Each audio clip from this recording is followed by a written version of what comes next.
Basically কালকে রাতে এই হোটেলটাতে রিচ করেছি, এখানে আমাদের বাইক দাঁড়িয়ে আছে। তো ব্রেকফাস্ট করার জন্য এখন দোকান খুঁজছি। তো বেসিক্যালি প্ল্যান হচ্ছে যে বিকালে বেরোবো, তাই তো 5টার সময়। 5টার আগেই যদি মিটিং কমপ্লিট হয়ে যায় 5টার আগেই বেরোতে হবে। ঠিক আছে। বেসিক্যালি একটা রেস্টুরেন্টে এসেছি, টেস্ট করা যাক, টেস্ট করে দেখি তারপরে বলি যে কেমন লাগছে। দারুণ দারুণ, টেস্টটা জাস্ট দারুণ। এখন ওয়েট করছি দোসা আসার, দোসাটা খেয়ে দেখি কেমন লাগে। দুজনেই দোসা নিয়ে নিয়েছি, কিন্তু আমার দোসাটা আসেনি এখনো। A few moments later. বলেছিলাম যে খাবারের ওখানে জিপেতে পেমেন্ট হয়ে যাবে, তাই জন্য কোনো ক্যাশ নিয়ে বেরোয়নি, কিন্তু আলটিমেটলি দেখলাম জিপেতে পেমেন্ট হবে না। তো এখন যাচ্ছি হোটেলের দিকে গিয়ে একটু ক্যাশটা আনতে হবে। এখন চাবি আর ওয়ালেট নিয়ে নিয়েছি, এবার যাবো রেস্টুরেন্টের দিকে। এই যে বাইক। তো এখান থেকে যে খাবারটা খেয়ে নিলাম, পেমেন্ট করে দিয়েছি, একটা জলের বোতলও নিয়েছি। তো জলের গরমতে রেখেছে, গরম হয়ে যাবে। তো জিজ্ঞেস করলাম যে এখান থেকে মন্দির কত দূর, আর মন্দিরে যাওয়ার ড্রেস কোড টাইমিং সব কিছু জেনে নিলাম। A few moments later. তো এখন বিকেলের টাইম হচ্ছে 4:30, আর আমরা বেরিয়ে যাচ্ছি রামেশ্বরমের মন্দির দেখার জন্য। তো রামেশ্বরম টেম্পলের ঠিক বাইরে যাচ্ছি এখন, আর এখান থেকে ভিডিও কিছু রেকর্ড করব, তো সেগুলো তোমরা এনজয় করো। হিন্দু ধর্মের 4 ধামের মধ্যে একটা ধাম রামেশ্বরমের এই টেম্পলটা। তো এখানে এসে বেশ ভালোই লাগছে। এটা অ্যাকচুয়ালি প্ল্যানের মধ্যে ছিল না এই জায়গাটা, এই টেম্পলে আসা, বাট যেহেতু এই জায়গাতে এসছি রামেশ্বরমে, তো এই টেম্পল ভিজিট করা তো মাস্ট ছিল। তো আমাদের একদিন থাকারও কোনো প্ল্যান ছিল না, তো আজকে এইখানে থেকে এই টেম্পলটা দেখে নিলাম। A few moments later. তো মেনলি এখন রামেশ্বরম মন্দির থেকে চলে এসেছি হোটেলে, আর হোটেল থেকে লাগেজটা নিয়ে নিয়েছি। এখন যাব হচ্ছে ধানুষকাঠি।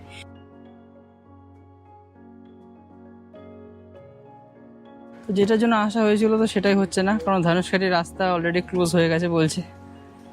এখন কিছু করা যাবে কিনা সেটাই দেখার। অলরেডি 6 o'clock বলছে ক্লোজ হয়ে গেছে।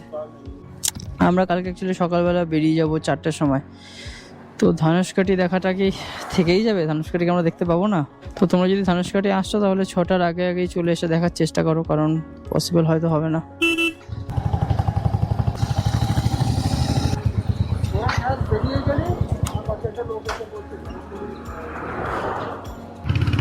এবার ভাবছি যে কালকে সকালে এসে একবার দেখে নেবো, কারণ কালকে সকালে আমাদের কন্যাকুমারী যাওয়ার প্ল্যান আছে। তো কন্যাকুমারীর জন্য ভোরবেলা 4টার সময় বেরোনোর প্ল্যান করেছিলাম, কিন্তু এবার এখানে যদি আমরা দেখে যেতে চাই তাহলে কালকে একটু দেরিতে বেরোতে হবে।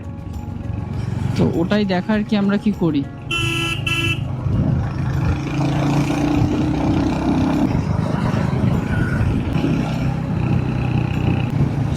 খারাপ লাগছে, যেটার জন্য আসলাম সেটা হলো না, তবে কালকে সকালে একটা ট্রাই তো করবোই ধানুষকাঠিতে আসার। রেস্টুরেন্টে দাঁড়িয়েছি। এটা এক্সপেক্ট করা হয়নি কি ধানুষকোটি এরকম টাইমিং এর ব্যাপার একটা থাকবে। সেটা তো ঠিক কথা, क्योंकि ये सोचना चाहिए था, क्योंकि सिक्योरिटी का भी एक रीजन होता है। वो तो है। जूम में चलो फिर देखते हैं कल रहते कि नहीं रहते। একটুখানি স্ন্যাক্স খেয়ে এখান থেকে এবার বেরোবো। বাইকে তেল আছে তাই তেলের পড়াবো না। বেসিক্যালি এখানে মিক্সটা অর্ডার করে দিয়েছি, আর মিক্সটাই খাবো রাতে। তো চলে এসছি হোটেলে আবার। The next day.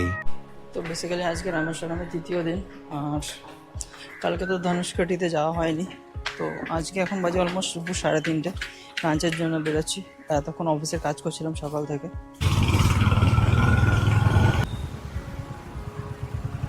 হোটেলটা খুঁজে পাচ্ছি না, তো বেসিক্যালি যে রেস্টুরেন্টটা খুঁজে গেছে রেস্টুরেন্টটাতে চলে এসেছি। এবার এখান থেকে আমাদের লাঞ্চটা কমপ্লিট করবো, কমপ্লিট হয়ে গেলে তারপরে যাব। তো বেসিক্যালি আমাদের আজকেও ধানুষকাঠি যাওয়া হচ্ছে না, কারণ এখন অফিসের কাজ করছিলাম। এখন একটু ব্রেক নিয়ে বেরোচ্ছি বিকালবেলা। তো রামেশ্বরমের বিচের পাশ থেকে বাইক চালাচ্ছি, আর পুরো সাইডে সমুদ্র আর সমুদ্র। এদিকে এটা একটা অসাধারণ দৃশ্য, ঘোড়া রয়েছে কি সুন্দর।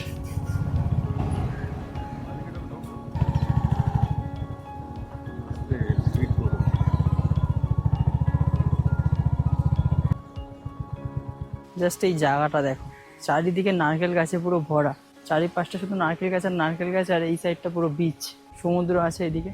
আর এখান থেকেই কিছুটা মানে অনেকটা দূরে গেলেই এই দিকটাতেই অ্যাকচুয়ালি শ্রীলঙ্কা।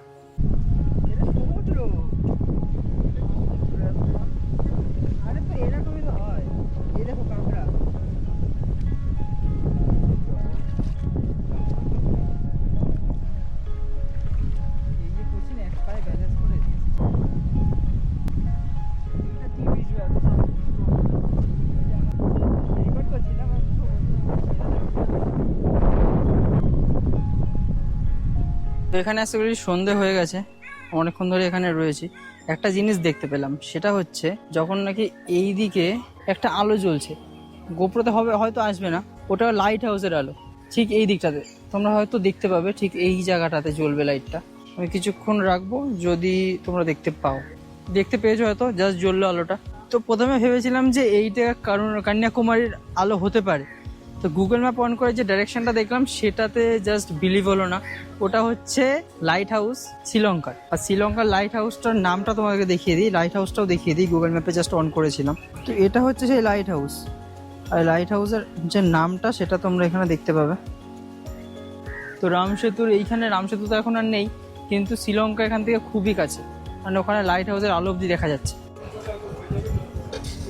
তো এখন বিচ সাইডে একটা রেস্টুরেন্টে বসে আছি, আর এখন বাজে অলমোস্ট 8টা, সাড়ে 8টা হবে।